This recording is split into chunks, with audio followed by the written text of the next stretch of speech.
Ready we are then for round 2 of India versus Pakistan. This is Qatar Airways presents ESPNcricinfo T20 timer. Gee, there's a lot more riding on this one than the group stage game where both teams were expected to get past Hong Kong and into this round. So let's look ahead to that one. Mickey, Arthur and Wasim Jaffer with me. Selection calls, gentlemen, firstly for both teams. Ravindra Jadeja ruled out of not just the Asia Cup but likely the T20 World Cup too. Wasim, Axar Patel, like for like, straight swap. And would you be looking at any other changes in that Indian team ahead of this one?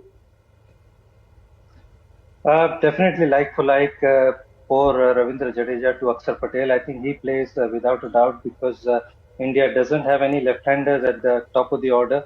And it can happen that, if India, in the middle overs, if India, Mohammad Nawaz or maybe Shadab are bowling, then you can see Axar Patel coming at the top of the order and doing the job what Ravindra Jadeja did. So I think Axar Patel plays irrespective of what.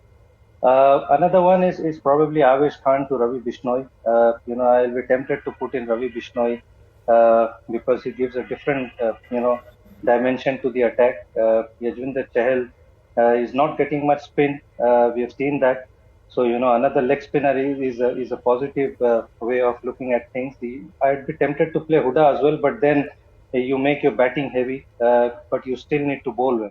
All right, Mickey, would that be the obvious call? We saw India use Jadeja tactically to take down Shadab Khan and Mohammad Nawaz. They just have to go with the left-hand option then?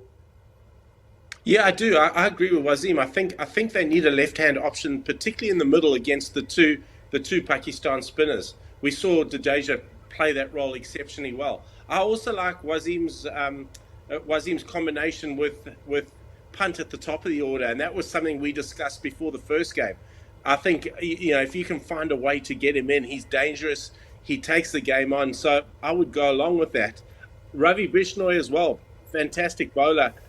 We know that spin is going to be something that Pakistan have struggled with in the past. So, yeah, for sure. I'm all with Wasim there on his combinations. Wow, brilliant. So we've seen the numbers. Teams tend to attack Pakistan with spin. So Wasim Jaffer and Mickey Arthur both happy with the two wrist spinners playing. Now, that chat on Pant was something we were having just before we recorded this. So let me go to Wasim Jaffer. You are keen to throw in a spanner in the wheel there, Wasim. You think Pant could find a place at the top of the order for KL Rahul, I'm guessing?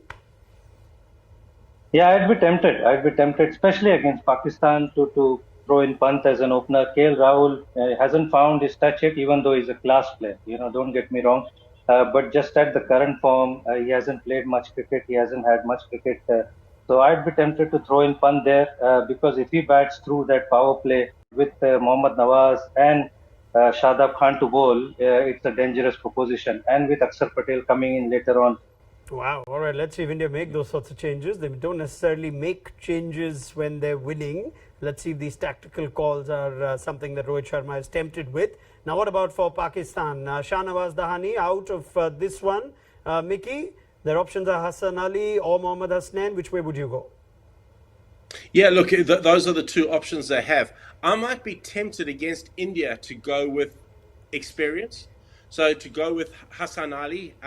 He's a tried and tested bowler. He's very good, bowls well at death, bowls a very heavy ball, goes straight at the stumps, heavy length in the UAE. I might be tempted to go with him just because he's a little bit more experienced, and this, as we've said, is a massive game. So interesting to see which way they go. Mohammad Hasnain does possess a lot of pace. He played against us out here in England about 2 weeks ago. And he bowled well. He bowled a heavy ball, bowled some really good Yorkers. But again, just in the cauldron of an India-Pakistan game, maybe for me, experience gets the call here.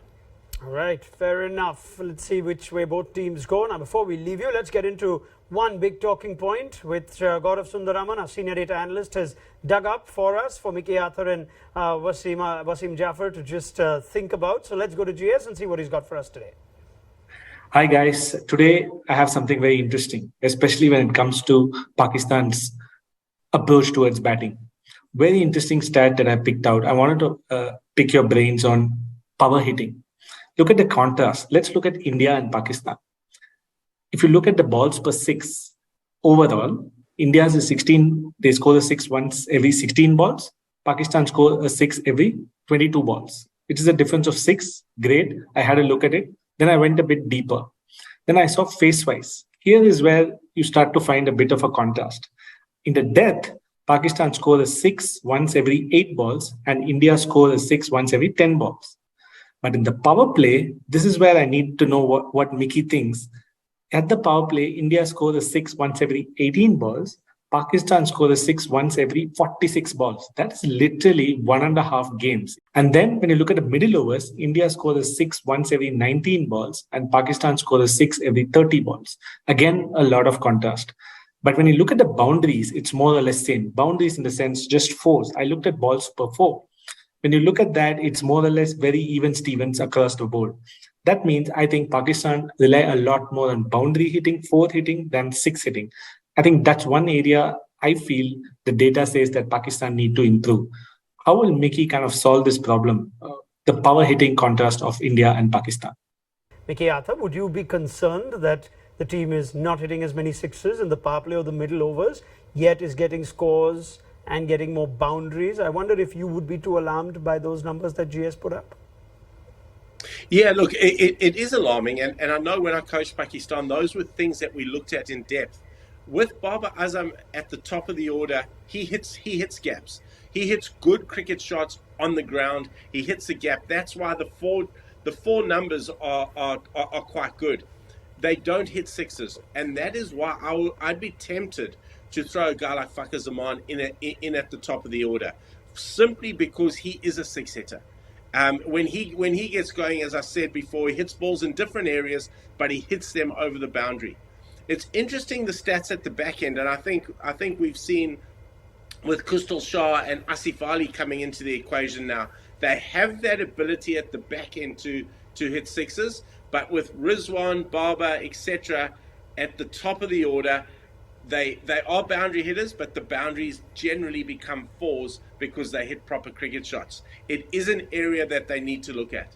All right, final question then. Chasing remains the advantage, the exception being the India-Hong Kong game. So are India favourites, Mickey Arthur, regardless? Or would you reserve that call for when you see the toss result? No, I'll reserve that call. I think in 2020 cricket, with both these sides, I think fairly evenly matched. I think they each have their strengths and weaknesses. I'm going for a 50-50 game. Sometimes in pressure games like this, runs on the board are not a bad thing either. So I don't think the toss is going to be massive. And this is a very much an even Steven game. 50-50 for me. Wasim? Yeah, I think so. Both teams are evenly matched. With Ravindra Jadeja not being there, even though we've got a very good replacement, but I still feel, there are two really good teams and they have to play well. They made a mistake when they played before. So I won't call anybody favorites there. I think both teams are looking pretty good.